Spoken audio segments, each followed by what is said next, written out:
మహాభారతంలో శకుని గురించి మనందరికీ తెలుసు కదా. అయితే ఒక కొత్త కోణంలో తనకున్న ప్రత్యేకతలు ఏంటో ఇప్పుడు మనం తెలుసుకుందాం. చాలా ఆసక్తికరమైన అంశాలు ఉన్నాయి, అవి ఇప్పుడు తెలుసుకుందాం. ఓకే,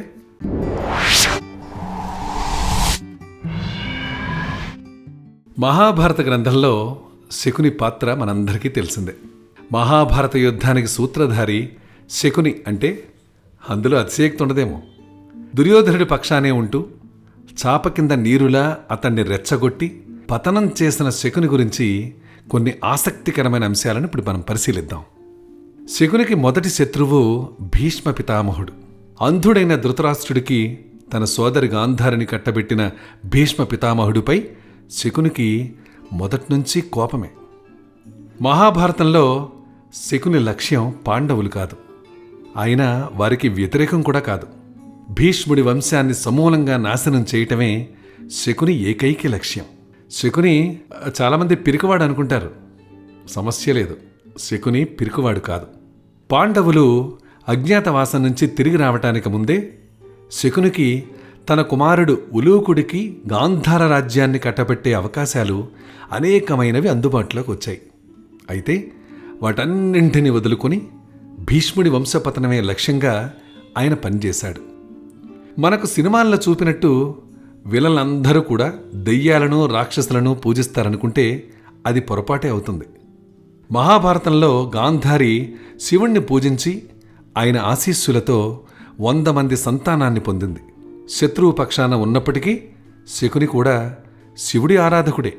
అయితే కృష్ణుడి సమక్షంలో పనిచేయని శకుని మాయాజాలం, తాను ప్రదర్శించే మాయాజాలం, తక్కుటమార విద్యలు శ్రీకృష్ణుడి సమక్షంలో ఎందుకు పనికిరావన్న విషయం శకునికి బాగా తెలుసు.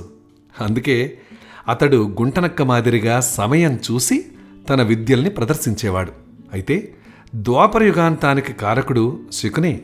ద్వాపరయుగం అంటే మనకు ముందుగా కళ్ల ముందు మెదిలేది మహాభారత యుద్ధం. అన్నదమ్ముల మధ్య పోరు, కౌరవ పాండవుల మధ్య ఆధిపత్య పోరు ఫలితమే కురుక్షేత్రం. ఇందుకు శకుని ఉత్ప్రేరకమైన పాత్ర పోషించాడని నిస్సంశయంగా చెప్పొచ్చు. అయితే శకునికి ఒక ప్రత్యేక ఆలయం ఉందండి. మనం ఇంతకుముందే అనుకున్నట్టు రామాయణంలో రావణుడి మాదిరిగానే మహాభారతంలో శకుని విలన్. మహాభారతంలో ఏ ఒక్క పాత్ర మనకు పూర్తి ధర్మబద్ధంగా లేదా పూర్తి అధర్మబద్ధంగా మనకు కనిపించదు. ఇదే సూత్రం శకునికి కూడా వర్తిస్తుంది. శకునికి కేరళలో ఒక ప్రత్యేక ఆలయం కూడా ఉంది. జూద విద్యలో నేర్పరి. పాచికలతో జూదం ఆడటంలో శకునికి మించిన వారు లేరన్న విషయం మనందరికీ తెలిసిందే. కొన్ని కథనాల ప్రకారం శకుని ఉపయోగించే పాచికలు అతడి తండ్రి వెన్నెముకతో చేసినవని తెలుస్తోంది. కనికట్టు విద్యలో నేర్పరి అయిన శకుని తప్పుగా పడిన పాచికలను కూడా తనకు అనుకూలంగా మార్చుకోగల నేర్పరి.